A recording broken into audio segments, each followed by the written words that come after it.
Welcome to The Growth Project, a podcast brought to you by AMPLOS. Dr. Drew Brannon, joined today by Dr. Cory Shaffer. Dr. Shaffer, it is a pleasure to have you back, my man. It is great to be here, Drew. You know, for our listeners that might not be aware, because I don't know that you have said this publicly, you are now the father of two kids, as you and Kim welcomed Kennedy into the world back in early December. And you're looking pretty good still, my man. Well done. I appreciate that. I can't say that every day I always feel good, but it's good to know that outwardly, I'm still together. Well, the listeners that are hearing this today that have kids who have been through the newborn phase understand what you're saying. I hope so. 7-8 weeks into this. I hope so. Give me a little grace. They get it. No, but we're excited to be here today. Just as a reminder, we are in the performance psychology space and spend our days trying to help people grow and become who they desire to become and help teams and organizations perform optimally. And today's topic aligns to that pretty well. So, Cory, I want to kind of set it up in this way as just a little bit of a background. And that is, so I've been working out at the Kane Halter YMCA here in Greenville for a really long time, decade plus since we've lived here. And there is a room off of kind of the main hallway of the Y that gets used for a variety of reasons. And in this room where I'll go in there to do like core and things like that sometimes, there's a sign up in that room. And it's a quote by Joseph Addison. I didn't know who Joseph Addison was. I had to go look this up. But he was a 17th century English essayist, poet, playwright, and politician. So he was busy. Educated at Oxford and served in Parliament for some period of time. So he was doing a lot of things, but here's what the quote is, and I'd imagine that some people maybe are familiar with it, but he said, "Reading is to the mind what exercise is to the body." And I've seen that quote in there, for years, like I mentioned, it for like many, many, many times, who knows how many times. And every time I see it, it still has kind of struck me. But I was thinking about that the other day, and what dawned on me was, although I believe in that wholeheartedly, like the spirit of that message, I don't really know the science of that, and I wanted to. So maybe you are just brighter than me, but like, did you already know the science behind that quote? I did not know, not to the extent that I do now, equipped with all this knowledge after researching the topic and taking a look at your research on the topic. So I appreciate you just filling my cup up today. Okay. Yeah. And so and I should have done this a long time ago, because you think about a lot of the people that we work with, and obviously one of the topics that comes up a bunch, I think, in people's lives who are really trying to grow is their habits. And I think most people have some habits that they're really proud of. We also have habits that we are not so proud of. But one of the habits that I know comes up, and Cory, you're really good at this in your life, is reading. What do you generally find, like these days or most recently, when your clients are talking about that habit, where do you think people generally fall out as far as how they're doing in that arena? It seems like there's no in between. It's a either, people who are reading pretty regularly, probably daily, and typically always have something on the nightstand or in their backpack or whatever, or it's, I'm not reading at all. I haven't read since I've had to read The Great Gatsby in high school. and like I said, there's usually nothing in between. It's not like, oh yeah, every once in a while I pick a book up and read it, but then, it's inconsistent and so on. So that's been my experience. I'm curious to hear how yours has been different, but personally, in the work that we do, I'm often getting like the question, hey, what would you suggest? Yeah. Which is so cool. I love that, right? To be able to just share like, hey, here's some things that I think have really helped me or provide good insight. Or usually my first question is always like, well, what are you interested in? Yeah. Because I have read a lot over the years, I feel like depending on the topic you're looking for, I can point you in the right direction. But that's rarely coming from somebody who hasn't read something in a long time. Yeah. No, I think that's very well said by you. And I've had a very similar experience. Is you tend to find people, they either feel like really good about what they're doing, of like, hey, I'd give myself a B+, an A-, whatever. Or you've got people saying, you ask the question of like, tell me about the last book that you read. And they really don't know. Like they couldn't in a quick fashion tell you, and not much in between. I agree with that. And I think the other reason we wanted to have this conversation today is that everybody knows that the habit and the behavior of reading is beneficial. Like you're not going to find a single person who would say, well, that's a bad idea. Like you shouldn't be spending time on that. But what many people don't know, what they're less familiar with, is like the science behind it. And so today's conversation is sharing with our listeners why you should read and what the science has taught us about the benefits. And I'll throw those 3 letters out there that people care a lot about in our world as ROI. Like what's the payoff? What's the return? Why is it worth your while to invest in your time in reading? And so, Cory, before we jump into the science, I'd be curious just to kind of throw this one to you real quick. And again, you've done a great job, I've seen over the years, of being real consistent with reading. What is the impact, or what have the impacts do you feel like have been in your life as a result of being diligent about reading? I think some of it comes back to the purpose, right? I think everybody has a different purpose for why they read. I know, for example, if you were to ask Dr. Louder here in the office, he would tell you that he reads to relax, but he reads like fiction at a lot of fiction. Yep.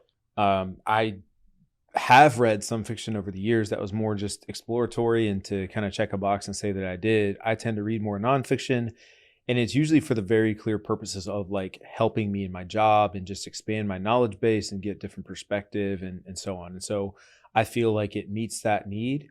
And in fact, I feel like if it does not meet that need with a book, I have learned to be pretty quick to cast it aside and onto the next. There's plenty of books out there that I don't need to waste my time struggling through something that I don't feel like I'm getting a lot out of. So again, some of it I think is context, and just what's your purpose behind it. For me, it's usually I want to be informed and up to date on different perspectives and anything and everything related to what we do. You described sort of at the outset, whether that's performance, leadership, all those kinds of topics. But to read for that reason, I feel like I'm definitely getting that out of it. Yeah. And that's funny to hear you say that, because I'm the exact same way. If I get 50 pages into a book or whatever the number is, and I don't feel like it's worthwhile, I'll just pick up a different one.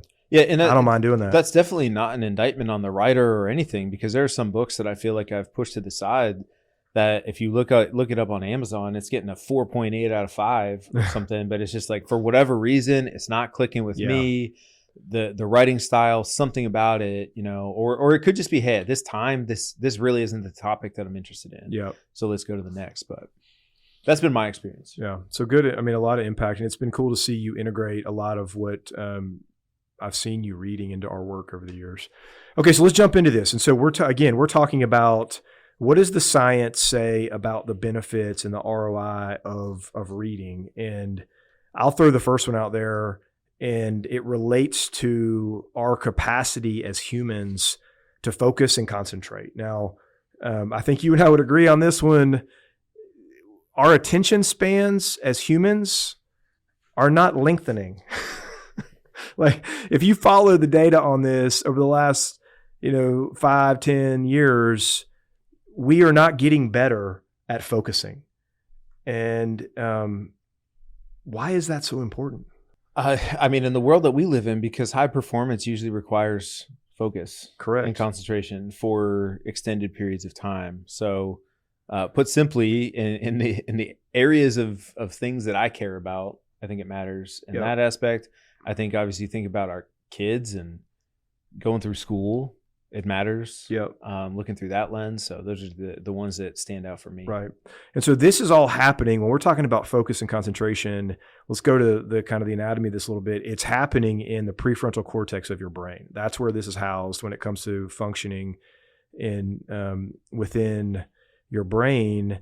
And so what does reading offer us in the prefrontal cortex? This would be the equivalent of, like, if you work out, like if you're consistent about working out and you go in the gym and let's say it's an ab day and you are effectively targeting your abs and trying to become healthier and fitter and stronger, those kind of things. Reading is doing a very similar thing when it comes to prefrontal cortex of your brain. And so think of it as a focus workout, a focus exercise. And if we are not actively working on what is becoming an increasing weakness in human beings, where should we expect that to go, Corey? I mean, what should we expect out of ourselves? Yeah, it's funny when I was reading through this and as we were talking about it, I think about how in love, especially Americans fell with like Ted Lasso, and in particular, him talking about like, well, be a goldfish, Be a goldfish, yeah, right? And how like astounding that little soundbite was for so many people. And it's just like, well, some of that's just happening naturally, Ted. Right? Like give it 20 more years. Yeah, and scary. and essentially like we're all going to be goldfish, right? Right. But yeah, I mean, obviously, if you have an inability to focus to concentrate for any lengthy period of time, it's going to impact work and performance and leadership and all these different things that we talk about and care about.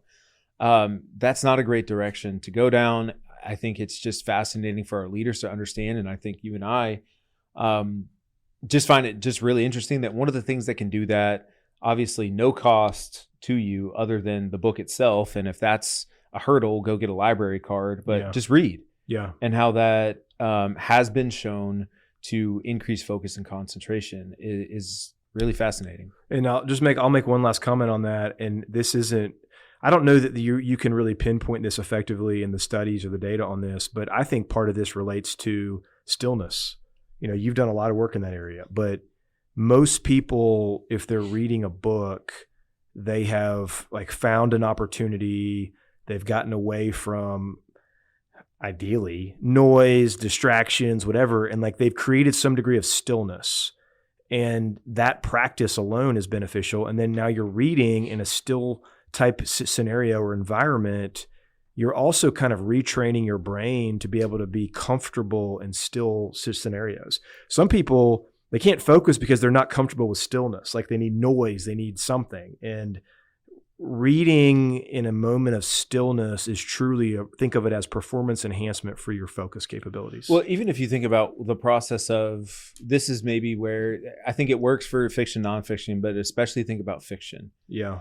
Is you have to, in your mind, be painting a picture as you go of how the story is unfolding. That's an interesting take, yeah. Right? And so in order to do that, if at any point you kind of lose the picture, so to speak, it's almost like you're starting from scratch. You've got to like repaint that picture of where I've been and so on, which is why I think in my time reading fiction, I always felt like, I would read a couple chapters a day, right? That next morning when I pick it back up, or the next night when I pick it back up, it almost takes me a few paragraphs to get back into it, because it's like I got to start from scratch and repaint the picture, and in my mind go back to where was I? Yeah. And now I have to hold that image, and as I continue reading, it's just evolving. Yeah.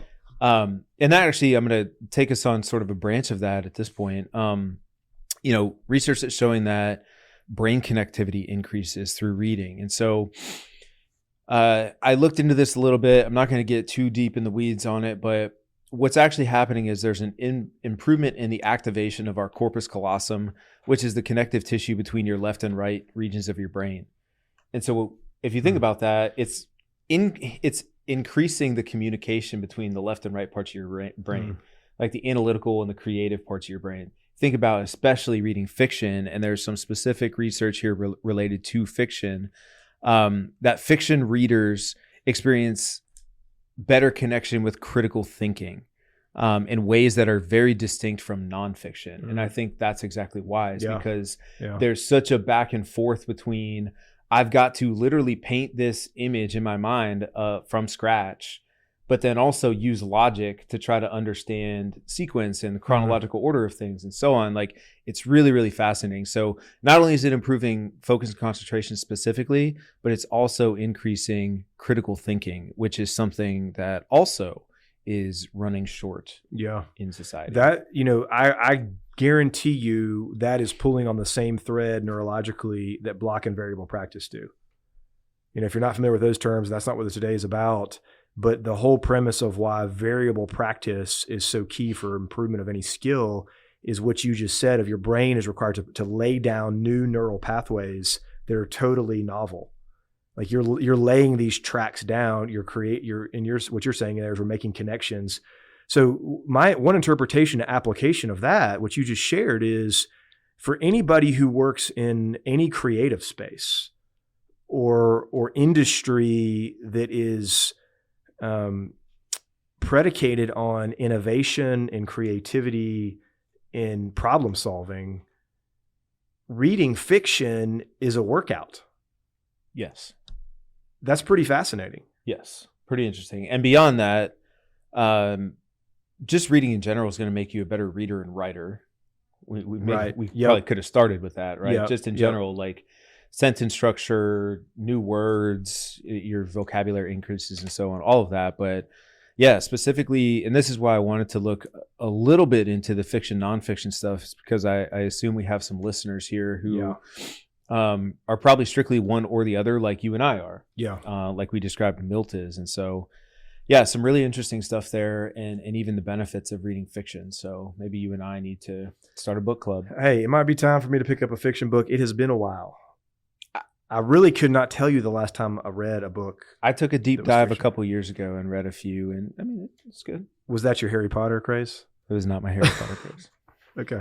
All right. So we've got focus, concentration improvement. We've got neural pathway strengthening, particularly on the fiction realm, which is really, really interesting. Cory, let's move on here and hit a couple of these others that are relevant. One of which is stress relief. Now, I don't really need that. I feel like, I've never stresses. Yeah, right. So I don't know anybody out there who doesn't feel like stress is sometimes winning. So talk about what the science has said and shown related to how reading can be a stress relief outlet. It would probably take a really deep dive into the research to just understand the mechanisms behind this.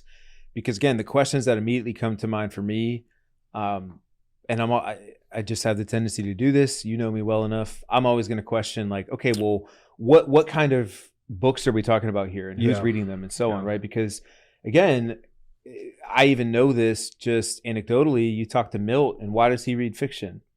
Because he's like his mind off things to take my mind away from like if I'm reading nonfiction, my mind just gets going, and I have ideas, and I want to implement, and like it gets more active. Yep. Right. So fiction is the thing that kind of probably helps relieve some stress and relax him.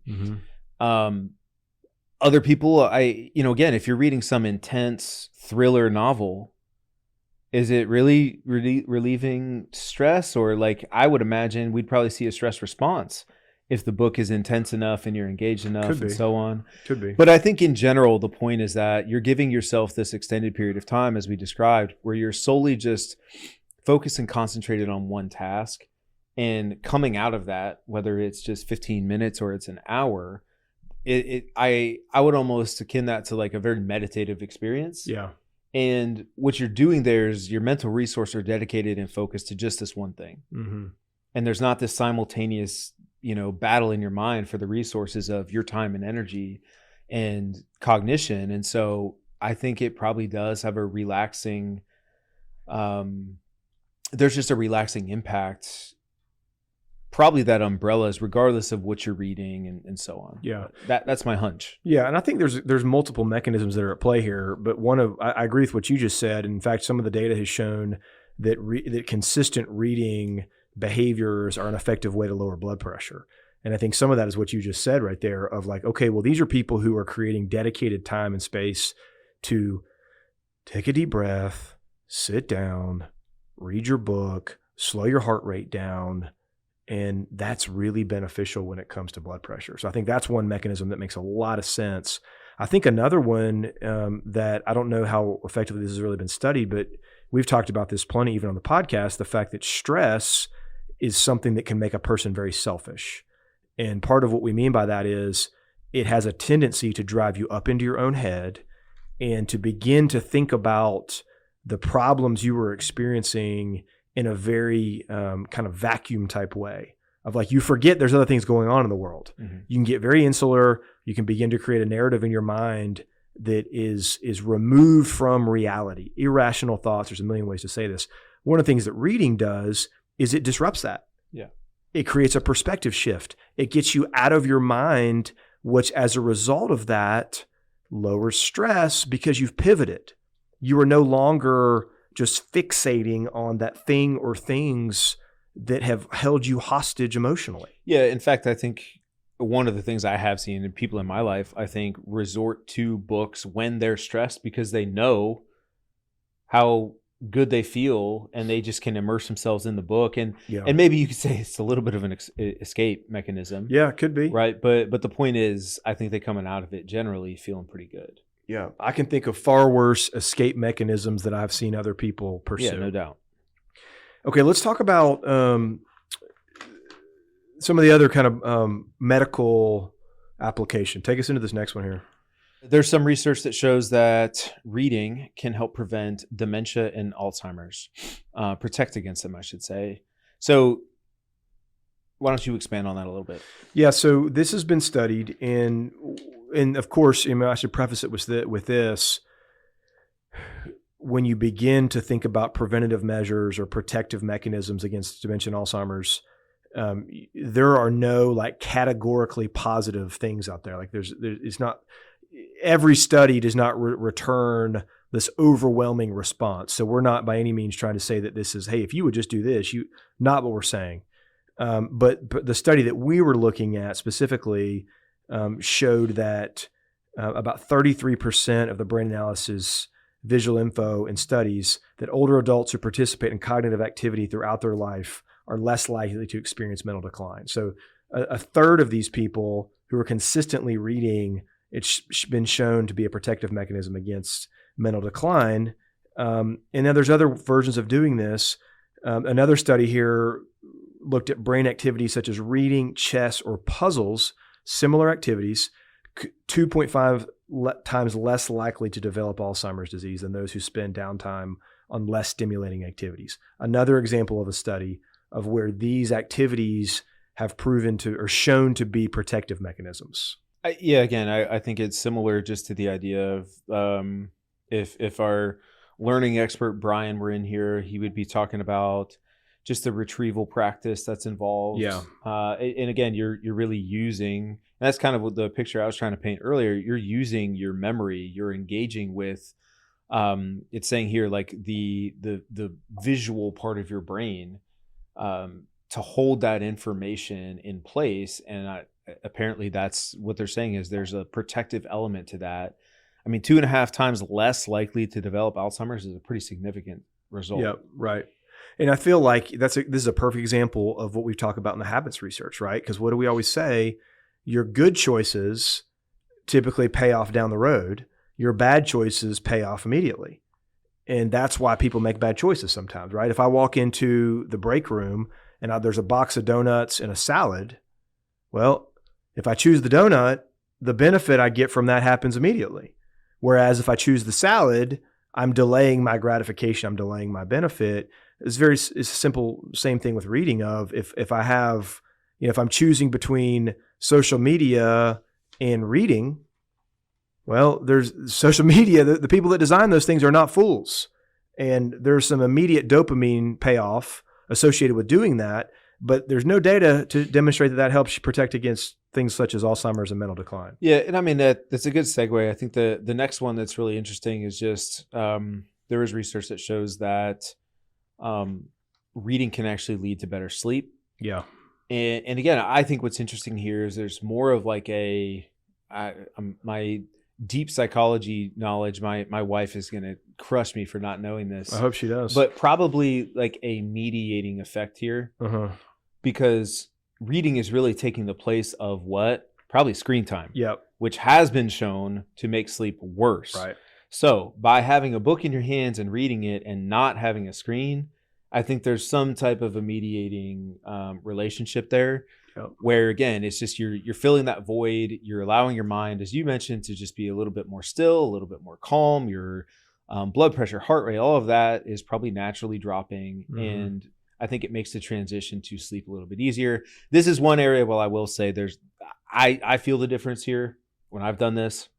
It's amazing how, especially, I mean, you know this, but the life that I'm in these days, like 2 kids and long days, work, and all of that, at the end of the day, pretty quickly, within a few minutes, especially if there's nothing on TV and I'm actually just sitting down looking at something like a book, sleep's going to come fast. Sleep finds you.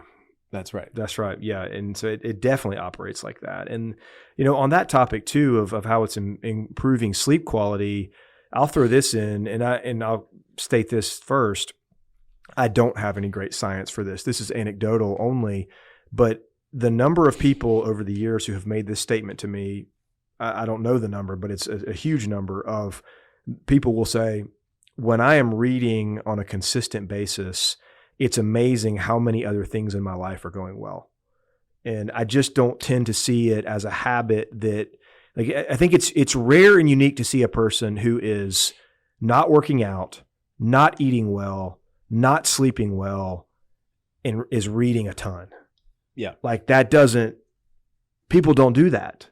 It's normally the complete opposite of that. It's interesting how those habit choices tend to really complement each other so well. Mm-hmm. And people feel like it's almost like reading as a gateway, where if people are doing it consistently, they're also saying yes to so many other habits. I don't know if you've seen that or not. Yeah, I agree with that. I think it's probably more indicative of just somebody who's trying to get better in a lot of areas of life, agreed. As opposed to, a la carte, just like, I want to do 1 or 2 things that are good for me, but not 3 or 4. Yeah. Right. So like we talked about, that's why I think you tend to see sort of the all or nothing. Yep. Yep. There is some research that I guess at least calls into question the effectiveness of reading on a screen. Uh-huh. So specifically, you're thinking like, well, I read on my iPad or this or that.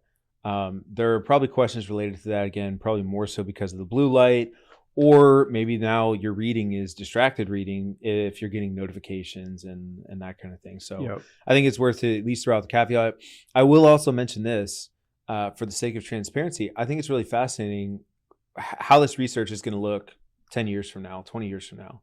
One of my clients who's younger than myself, so generationally, probably a generation behind, has a Whoop band and has measured with Whoop band sleep when he's on his phone or not prior to bed, and actually sleeps better when he's like just mindlessly scrolling through his phone a little bit before bed. I just think, I think again, generationally, there are just differences. That's right. The generations beyond, probably my generation, millennials, and then anybody who's coming after us, so comfortable and so used to technology. Yeah. I'm curious if I think it impacts older generations so much because we didn't have it. Right. So you like add in this variable of technology and screens and blue light and so on, and it's really disrupting us. Well, that's all they know. Mm-hmm. So I at least want to throw that out there. That is, what I put that in the same category as if data potentially emerges on that will go in the same category of the studies that have finally shown that bending over and putting your hands on your knees during cardiovascular exercise actually helps you breathe better. Because I am that guy, that youth sports coach who all these years have told kids, hands up. Hands on your head. Don't bend over as you're waiting between sets of running suicides. Well, it turns out the studies have shown otherwise. And maybe that's going to happen as well on this. We'll see. That's kind of funny. Okay, there's one more I want to hit before we finish, and that is related to the lifespan. And there's a study done at Yale several years ago. And now, what I don't know, I tried to get this clearly, and I couldn't find this in the article. But what the study demonstrated, the takeaway was those who read books lived for an average of 2 years longer than those who were not reading at all. Now, I don't know how many books these readers were reading. I don't know the kind of dosage, if you will, of what they were doing there. But those that were in the category of readers lived on average about 2 years longer, which I would squarely kind of put in that category of it was a cognitive workout they were doing. Right. Yeah, I looked into why maybe this would be happening as well. I was kind of curious about it. Essentially, how this is explained, or at least the hypothesis, is that what's really happening is there are benefits to, it's activating the frontal lobe. You described that earlier. Yeah. Right. Activating the frontal lobe, which essentially controls all the automatic functions that we depend on to live. So breathing, heart function, and so on. Right. So what's actually happening is because it's getting better at, because that activation of the frontal lobe, there are benefits to your respiratory and cardiovascular systems, is because they're just improving with that activation. Yeah. That was one of the hypotheses as to why there ends up being that benefit as you described. So it's really, really interesting stuff. Really That's interesting. Probably little more information than maybe a lot of our listeners are interested in, but I figured I would at least throw it out there. Yeah, but to think that picking up a book, like I'm just going to go back and summarize and review a few of these things that we said, because the things that we've talked about, I don't know many people who don't value these things. Most people I know want to know effective ways to lower stress. They care about the quality and quantity of their life. And if they can live a higher quality life for a longer period of time, I don't know anybody who doesn't want to do that. And to think about, I mean, gosh, it's interesting, like the fitness industry and the way it's grown over the years. And I mean, I got to think it's a multi-trillion-dollar industry year in and year out. The amount of time and effort that people are putting into caring for themselves physically is profound. But I don't tend to find that people are nearly as committed to caring for themselves cognitively. Sure. And so there's just a huge opportunity there. Other pieces I'll throw out here just for the sake of, giving our listeners something to chew on. And some of this, maybe if you think about, okay, what other mechanisms could be involved in reading just helps you live longer? Well, there's been research that shows there are increases in just general knowledge.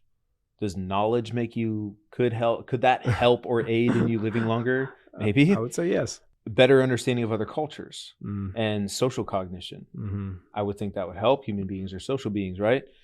Community participation. So now if you start thinking about everything we know, even go back to the study on happiness, right? And just the impact of relationships in life, right? So community involvement or participation is one. And then greater insight into human nature and decision-making. I would think in some ways, especially if you now start thinking about the layering of how all of that could contribute to potentially helping you live a little bit longer. Yeah. There's probably something there. A lot of that's emotional intelligence too. A lot of those are kind of bucketed under forms of emotional everything that we already said. I mean, I bet you there's boatloads of research on people who sleep better, live longer. Yep. Right. Or stress. There tends to focus. Yeah, all of these things, I think, point in the direction of you're probably going to live a little bit longer. Yep. All right. So as we kind of move toward finishing here, Cory, I want to end with some application because I'm hoping that as a result of people listening to this conversation, they're kind of a little bit of a groundswell of like, okay, I kind of want to do something about that. That would be fantastic. My general advice when trying to target a new behavior is always start small, build traction. What are some thoughts you have on how people could begin to, I'll just say, move the needle in their life when it comes to reading with greater consistency? Oh, man, some of this just goes back to the simple stuff that we know about, like you noted, sort of the science of behavior change. So start small and build, habit stack. Yeah. Make it so easy that you're not relying on motivation. So to that tune as well, probably find something to read that you're interested in, as opposed to feel, you just feel like you're going to be excited to post on Instagram that you read this book. Honestly, those are the simple ones. I know when I've been in really good habit of reading before bed, there's always a book next to my bed. Yeah, right. Because every night when I go to get in bed, it's sitting there staring at me, and it makes the decision to read that much easier. Right. I remember the example someone said years ago where they started, so the habit stack of they started making their bed every day. And then the last thing they would do after they made their bed is they would put their book on their pillow. So that later that night, in order to, like, one of two things was going to happen. You're either going to pick up that book and read it, or you're going to pick up and move it and know you didn't read it. Or again, I describe even, you could leave one on, let's say, your desk at work, but I would take it a step further because there's typically always a book on my desk here in the office. That doesn't mean I'm always reading that book. And part of that, again, just the visual system, you tune it out if it's there long enough. But if I lay it on my keyboard before I left work every day, and Same thing. You know what I mean? It's the first thing that I have to pick it up and move it. I would think that would have some impact, but I do stand by. I think it's always good to start with something that you're interested in. Yep. I agree with that. And then think about something really sticky and small you could do. I've seen people do 5 pages for 5 days. Just going to read 5 pages, at least 5 pages every day for 5 days, and then make a new goal. Yeah. And if it sounds like the bar is too low, that probably means it's right where it needs to be. Yeah. Yeah. It's always interesting. Again, people go like, man, I don't have time to read. And that book is, 200 or 300 pages long. Like, how am I supposed to do that? Literally just hit them with math. Yep. Right. Break it It's down. like, man, if you read 5 pages a day, this 200-page book, you'd be done in a little over a month. It's not long. No. But when you put it like that, it's Yeah. like, huh. Yeah. Okay. Yeah. Right. That seems doable. Right. Yeah. And I think it's just making the decision to start small and just get going. Yeah. And then, it's people often try to set big long-term goals at the very beginning. You're almost always better off setting some short-term progress goals and then decide. I will say for 1 year, this is back probably 5 or 6 years ago now, I set the goal to my goal was simply to just read every day. I didn't put a specific number to it, like we're talking about in terms of like number of pages or the length of time or anything. I just wanted to read every day. And at the end of the year, I was astounded at how much I read. Mm-hmm. Because again, like the point was just pick it up. Yeah. And if I only give it 5 minutes or 10 minutes today, that's fine. But some days it was, I'm going to give it an hour or two. Yeah. Now this is a whole lot easier because I was Kidless. living by myself and kidless and so on. But man, I read a lot that year. You did. A lot. I bet you did. But the point is just, even if you started with that, hey, I'm going to read something every day. Yep. That's great advice. Okay. Well, as always, our hope for our conversations are that they are a meaningful way to drive growth in your life. That's the whole purpose of the Growth Project. So we hope today is yet another example of that. We wish our listeners well, and thank you for tuning in. We're looking forward to our next conversation here very soon. Take care.